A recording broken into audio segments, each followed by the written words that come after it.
Sejam todos bem-vindos ao canal Companheiros da Luz. Leitura e estudo do livro O Consolador. Obra ditada pelo Espírito Emmanuel ao médium Chico Xavier. Exame da primeira parte, denominada Ciências. Perguntas de números 80 a 89. Iniciemos então a leitura do questionário de subtítulo 4, Ciências Combinadas. Pergunta número 80. As chamadas ciências combinadas, entre as quais a história, a geologia e a geografia, surgiram no mundo, tão só pelo esforço dos espíritos aqui encarnados? Emmanuel responde: indiretamente, as criaturas humanas têm recebido em todas as épocas a cooperação do plano espiritual para a edificação dos seus valores mais legítimos. As chamadas ciências combinadas são expressões do mesmo quadro de conhecimentos humanos, com igual convergência para a sabedoria integral, no plano infinito. A história, como a conheceis, não é uma estatística dos acontecimentos do planeta, através das palavras. Todas elas são processos evolutivos para os valores intelectuais do homem, a caminho das conquistas definitivas de sua personalidade imortal. Pergunta número 81. Nos planos espirituais, a história das civilizações terrestres é conhecida nas mesmas características em que a conhecemos, através dos narradores humanos. Emmanuel responde: a descrição dos fatos é aproximadamente a mesma. Todavia, os métodos de apreciação dos acontecimentos e das situações divergem de maneira quase absoluta. Muitas vezes, os heróis nos livros da Terra são entidades misérrimas na esfera espiritual. Verifica-se, então, o contrário. Conhecemos espíritos altíssimos, que vieram do mundo cobertos de virtudes gloriosas, e que não constam de nenhuma lembrança da humanidade. Os altares e as galerias patrióticas da Terra foram sempre comprometidos pela política rasteira das paixões. Poucos heróis do planeta fazem jus a esse título no mundo da verdade. É por essa razão que a história do orbe, sendo exata no concernente à descrição e à cronologia, é ilegítima no que se refere à justiça e à sinceridade. Pergunta número 82. Os falsos julgamentos da história agravam a situação dos que se desprendem do mundo, na qualidade de heróis, sem que o sejam. Emmanuel responde: as exéquias solenes, os necrológios brilhantes, os pomposos adjetivos que se concedem aos mortos, em troca do ouro da posição convencional que deixaram, afligem os que partiram pela morte, de maneira intraduzível. Penosa situação de angústia se estabelece para esses espíritos sofredores e perturbados, que se envergonham de si mesmos, experimentando a mais funda repugnância pelas homenagens recebidas. Cessada essa fase do julgamento insincero do mundo, frequentemente se poderá observar a incoerência dos homens. O antigo herói volta ao orbe com as vestes do mendigo, ou do proletário rude, aprendendo nas lágrimas silenciosas a compor os cânticos do dever e do trabalho santificantes. Todavia, ninguém o vê, porque, na história do mundo, em todos os tempos, o homem sempre incensou a tirania, e raramente fixou o olhar inquieto na flor carinhosa e humilde da virtude. Pergunta número 83. É o historiador responsável pelos juízos falsos da história. Emmanuel responde: considerando-se que cada espírito encarnado tem sua tarefa especial, nesse ou naquele setor evolutivo, os historiadores que se deixam mergulhar no interesse econômico das sinécuras políticas, embriagados pelo vinho da mediocridade, responderão além-túmulo, pela exploração comercial da inteligência que hajam praticado na terra, adulterando a justiça e o direito, evitando a verdade, ou fornecendo mentiras, ao espírito confiante dos pósteros.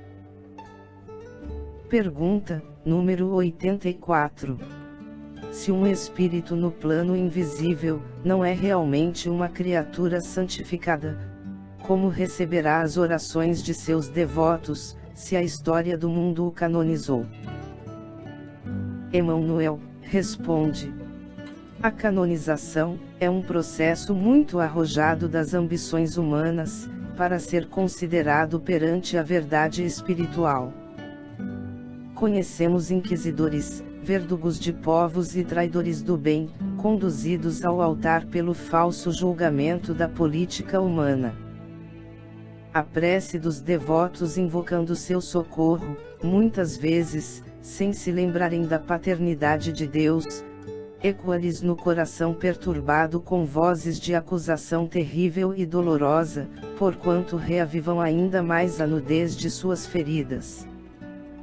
Frequentemente, os espíritos que se encontram nessa penosa situação, rogam a Jesus a concessão das experiências mais humildes na terra, a fim de olvidarem os ruídos nocivos das falsas glórias do planeta, no silêncio das grandes dores, que iluminam e regeneram. Pergunta, número 85. As primeiras formas planetárias obedecerão a um molde especial pré-existente? Emmanuel responde: Jesus foi o divino escultor da obra geológica do planeta. Junto de seus prepostos, iluminou a sombra dos princípios com os eflúvios sublimados do seu amor, que saturaram todas as substâncias do mundo em formação. Não podemos afirmar que as formas da natureza, em sua manifestação inicial, obedecessem a um molde pré-existente, no sentido de imitação, porque todas elas receberam um influxo sagrado do coração do Cristo. A verdade é que, assim como nas vossas construções materiais, todas as obras viveram previamente, no cérebro de um engenheiro, ou de um arquiteto. Todas as formas de vida na Terra, foram primeiramente concebidas na sua visão divina. Pergunta, número 86. Tendo sido a Terra, formada pelo poder divino, por que passou o planeta por tantas etapas evolutivas, muitas das quais duraram milhões de anos? Emmanuel responde: no infinito do universo, a evolução do princípio espiritual tende a escapar a todas as vossas limitações de tempo e de espaço, na tábua dos valores terrestres. As aquisições de cada indivíduo resultam da lei do esforço próprio, no caminho ilimitado da criação, destacando-se daí as mais diversas posições evolutivas das criaturas, e compreendendo-se que tempo e espaço são laboratórios divinos, onde todos os princípios da vida são submetidos às experiências do aperfeiçoamento, de modo que cada um deva, a si mesmo, todas as realizações, no dia de aquisição dos mais altos valores da vida. Pergunta, número 87. De onde foram tirados os elementos para a formação da Terra? Emmanuel responde: sabemos que a aglutinação molecular, bem como o motor transcendente do mundo, obedecerão ao sopro gerador da vida, oriundo do Todo-Poderoso e lançado sobre o infinito da criação universal. Contudo, achamo-nos ainda na situação do aluno, que encontrou a escola já edificada, cabendo-nos louvar e buscar, pelo trabalho e pelo aperfeiçoamento, o seu divino autor. Pergunta, número 88. Deve o homem terrestre enxergar nas comoções geológicas do globo elementos de provação para a sua vida? Emmanuel responde: os abalos sísmicos não são simples acidentes da natureza. O mundo não está sob a direção de forças cegas.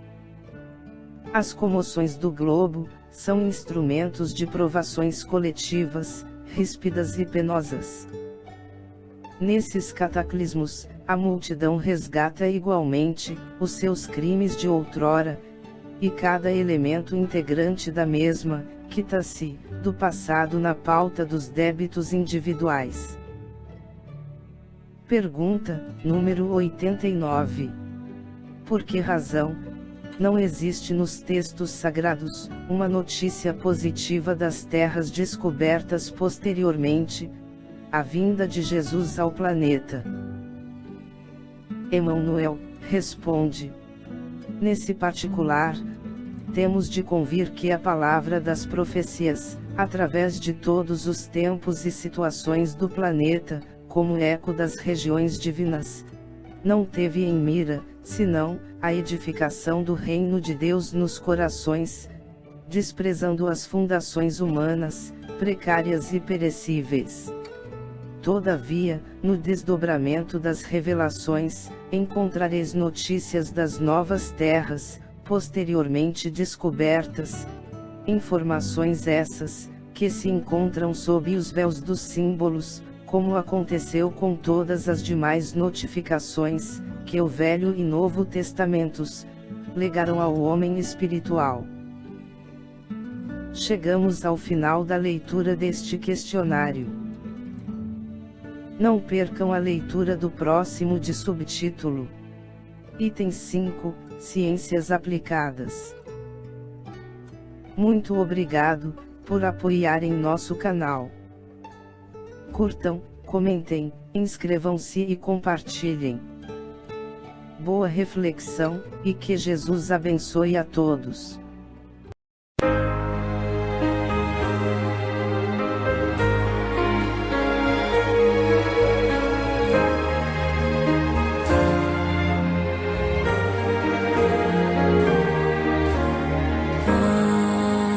Além do arco-íris, pode ser que